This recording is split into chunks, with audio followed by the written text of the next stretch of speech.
এই মজা করতে গিয়েও যদি কেউ মিথ্যা না বলে মিথ্যাকে বর্জন করে, আর এমনিতে মিথ্যা বর্জন করা, তো বলতেছে ওই সময়ও যদি কেউ মিথ্যা বর্জন করে তো আমি তাকে জান্নাতের মাঝখানে একটা ঘর, ওই ঘরের জিম্মা নিয়ে নিলাম, ওই ঘরে তাকে প্রবেশ করানোর দায়িত্ব আমি নিয়ে নিলাম।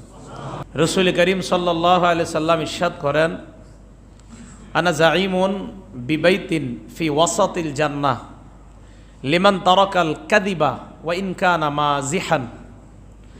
রাসূল করিম সাল্লাল্লাহু আলাইহি সাল্লাম ইরশাদ করেন, হাসির ছলে মজা করতে গিয়েও যদি কেউ মিথ্যা বর্জন করে, অনেক সময় আমরা মজা করে মিথ্যা কথা বলি, এই মজা করতে গিয়েও যদি কেউ মিথ্যা না বলে মিথ্যাকে বর্জন করে, আর এমনিতে মিথ্যা বর্জন করা, তো বলতেছে ওই সময়ও যদি কেউ মিথ্যা বর্জন করে তো আমি তাকে জান্নাতের মাঝখানে একটা ঘর, ওই ঘরের জিম্মা নিয়ে নিলাম, ওই ঘরে তাকে প্রবেশ করানোর দায়িত্ব আমি নিয়ে নিলাম। জান্নাতের মাঝের একটা ঘর বললেন।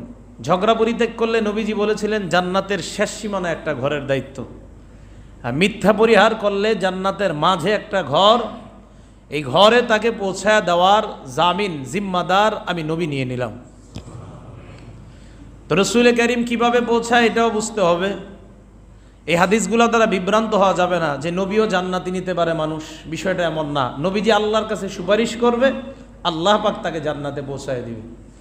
বলেন নবীজি জান্নাতে নেওয়ার অর্থ কি? নবীজি পৌঁছায় দিবে নিজে এমনটা না, নবীজি আল্লাহর কাছে সুপারিশ করবে, আল্লাহ সুপারিশ কবুল করবে, এরপর আল্লাহ তাকে জান্নাত দান করবে। মোট কথা, জান্নাতে যেইভাবে যেই পৌঁছক, হাফেজ জান্নাতে আপনাকে নিবে এর অর্থ এই না হাফেজ সাহেব আপনাকে জান্নাতে নেওয়ার ক্ষমতা রাখে। আল্লাহ হাফেজকে ক্ষমতা দিবে, তখন হাফেজ সাহেব আপনাকে জান্নাতে নিতে পারবে। বিষয়টা এমন। মিথ্যা বর্জন করা, এই মিথ্যা কারো উপর রটনা করা, এই হিসাবে মিথ্যা দুই প্রকার। এক নাম্বার, আল্লাহর উপরে মিথ্যা অপবাদ দেওয়া, নাউজুবিল্লাহ। দুই নাম্বার, মানুষের উপর মিথ্যা অপবাদ দেওয়া। আল্লাহর উপরে মিথ্যা অপবাদ দেওয়া এটা ভয়ঙ্কর গুনাহ নিঃসন্দেহে। মানুষের উপর মিথ্যা অপবাদ দেওয়া এটাও কবিরা গুনাহ। আল্লাহ পাক রব্বুল আলামিন সূরা বাকারার 10 নম্বর আয়াতে বলেন, ওয়ালাহুম আযাবুন আলীমুম বিমা কানু ইয়াকযিবুন, তাদের জন্য রয়েছে যন্ত্রণাদায়ক শাস্তি তারা মিথ্যা বলার কারণে। তারা কারা? ফি কুলুবিহিম মারাদুন ফাযাদাহুমুল্লাহু মারাদা, ওই সমস্ত মুনাফিক যাদের অন্তরে রোগ রয়েছে, নিফাকি রয়েছে, তাদের নিফাকি আল্লাহ আরো বাড়িয়ে দিয়েছে। এদের অভ্যাস মিথ্যা কথা বলা, এদের অন্তরে একটা থাকে, মুখে আরেকটা। এরা আপোষের মধ্যে কথা বললে এক কথা বলে, মুসলমানের সাথে আরেক কথা বলে। এই মিথ্যার কারণে তাদের জন্য রয়েছে যন্ত্রণাদায়ক শাস্তি। বলি নাউজুবিল্লাহ। সূরা আনআমের 21 নম্বর আয়াতে আল্লাহ বলেন, ওয়ামান আযলামু মিম্মান ইফতারা আলাল্লাহি কাযিবা, ওই ব্যক্তির চেয়ে বড় জালেম আর কে হতে পারে যেই ব্যক্তি আল্লাহর উপর মিথ্যা অপবাদ দেয়, মিথ্যা রটনা করে। আও কাযযাবা বিআয়াতি, অথবা আল্লাহর আয়াতগুলোকে অস্বীকার করে, তার চাইতে বড় জালেম আর কে হতে পারে? তো মিথ্যাবাদীকে আল্লাহ জালেম বললেন। সূরা আনআমের 144 নম্বর আয়াতে আল্লাহ বলেন, ফামান আযলামু মিম্মান ইফতারা আলাল্লাহি কাযিবান লিইউদিল্লান নাস বিগাইরি ইলম, ওই ব্যক্তির চেয়ে বড় জালেম আর কে হতে পারে যে আল্লাহর নামে মিথ্যা রটনা করে না জেনে মানুষকে পথভ্রষ্ট করার জন্য, অজ্ঞাতবশত মানুষকে পথভ্রষ্ট করার জন্য যে আল্লাহর নামে মিথ্যা রটনা করে। সূরা আনআমের 144 নম্বর আয়াতটা বুঝতে হলে সূরা মাইদার 103 নম্বর আয়াত বুঝতে হবে। সূরা মাইদার 103 নম্বর আয়াত, এই আয়াতে আল্লাহ পাক রব্বুল আলামিন আরবদের কিছু প্রথা, কিছু নিয়ম, কুসংস্কারের কথা আলোচনা করছে। একটু আমার সাথে আপনারা বলেন, বাহিরা। কি বললাম শব্দটা? সাইবা, ওয়াসিলা, হাম। বাহিরা, সাইবা, ওয়াসিলা, হাম। আরবরা এই চারটা প্রাণী, এরা এই নামগুলো আরবরা দিস, আল্লাহ পাক রব্বুল আলামিন এইসব নাম রাখে নাই। তো আল্লাহ সূরা মাইদার 103 নম্বর আয়াতে বলেন, মা জাআলাল্লাহু মিন বাহিরাতিন ওয়ালা সাইবাতিন ওয়ালা ওয়াসিলাতিন ওয়ালা হাম। বাহিরা নাম আল্লাহ দেয় নাই, সাইবা নাম আল্লাহ দেয় নাই, আল্লাহ রাখে নাই। ওয়ালা ওয়াসিলা, ওয়াসিলা প্রথাও আল্লাহ চালু করে নাই। ওয়ালা হাম, হাম প্রথাও আল্লাহ চালু করে নাই। বাহিরা প্রথা কাকে বলা হয়? বুখারী শরীফে ইমাম বুখারী রাহিমাহুল্লাহ এই বাহিরার পরিচয় দিয়েছেন, আল বাহিরা আল্লাতী ইউমনাউ দাররুহা লিত-তাওয়াগীত কানু ইউসাইয়িবুনাহা লিআলিহাতিহিম লা ইউহমালু মিনহা শাই। বাহিরা এমন প্রাণীকে বলা হয় যেই প্রাণীর স্তন অথবা ওলান দুধে পরিপূর্ণ থাকার পরেও দুধটা আটকায় রাখা হয়। আরবদের বিশ্বাস, এই দুধ আটকায় রাখার কারণে মানুষকে আমরা এটা পান করতে দেই না। লা ইয়াহলুবহা আহাদুম মিনান নাস, কোনো মানুষ এটা দহন করতে পারতো না। এদের বিশ্বাস এই প্রাণী বড় ভাগ্যবান প্রাণী, এই প্রাণীর খুব ভাগ্য। এরা বলে এই প্রাণী অনেক দামি, এই প্রাণীর মাধ্যমে তারা অনেক ভাগ্যবান মনে করে নিজেদেরকে। এরা এই প্রাণীগুলা প্রতিমা বা মূর্তির নামে উৎসর্গ করত, বলেন নাউজুবিল্লাহ। এরা ওলানের দুধ আটকায় রাখতো কার জন্য? প্রতিমার জন্য। প্রতিমাকে দুধ খাওয়াবে। আমি বর্তমান যুগের কোনো ধর্মকে আমি এর দ্বারা আঘাত করছি না, আরবদের সেই প্রথার কথা বলতেছি। যে প্রথা ছিল, এরা প্রতিমার জন্য দুধ আটকিয়ে রাখে, মানুষকে ওই দুধ দহন করতে দেয় না।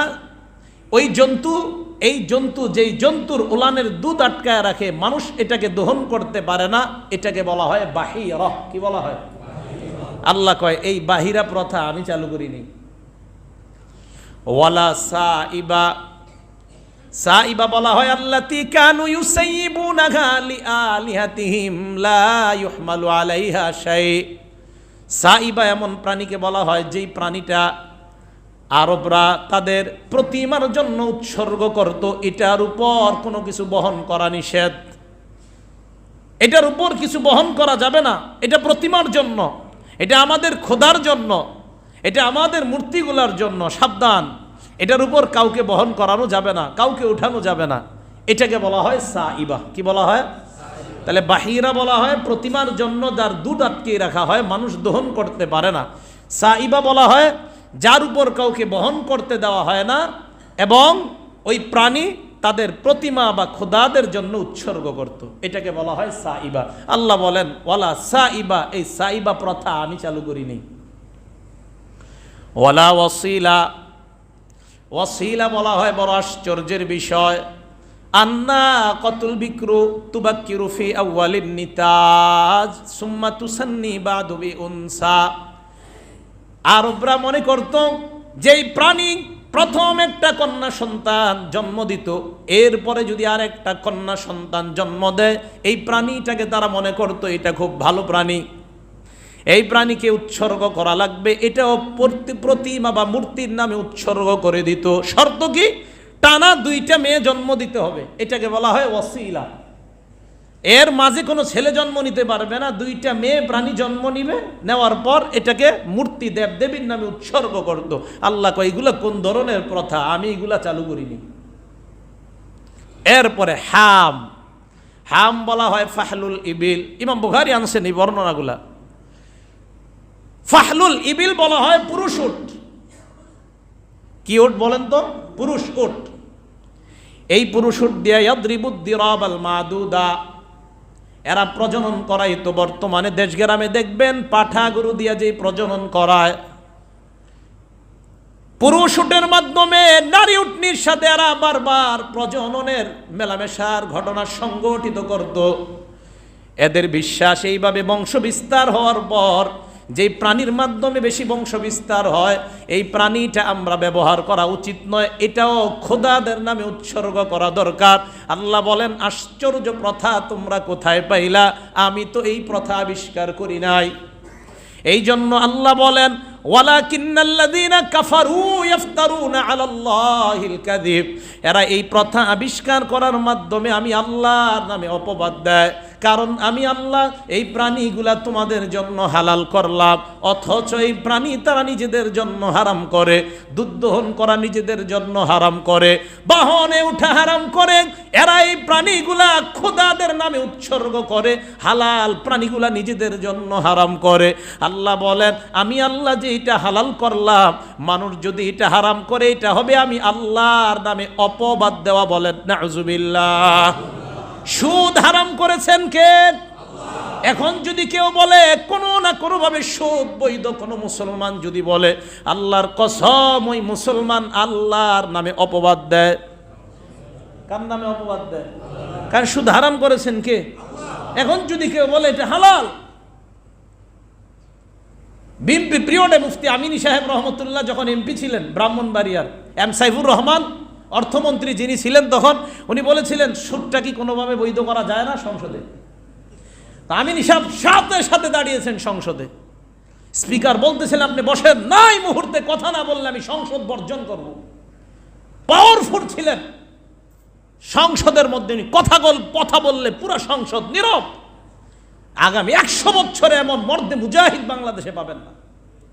দাঁড়িয়ে বলেছে যে সুদ ব্যাপক আকার হওয়ার কারণে যদি বৈধতার প্রশ্ন সংসদে ওঠে, জিনা চুরিও তো ব্যাপক আকারে বাংলাদেশে বিস্তার করেছে, তো জিনাও বৈধতা দিয়ে দেন, চুরিও বৈধতা দিয়ে দেন।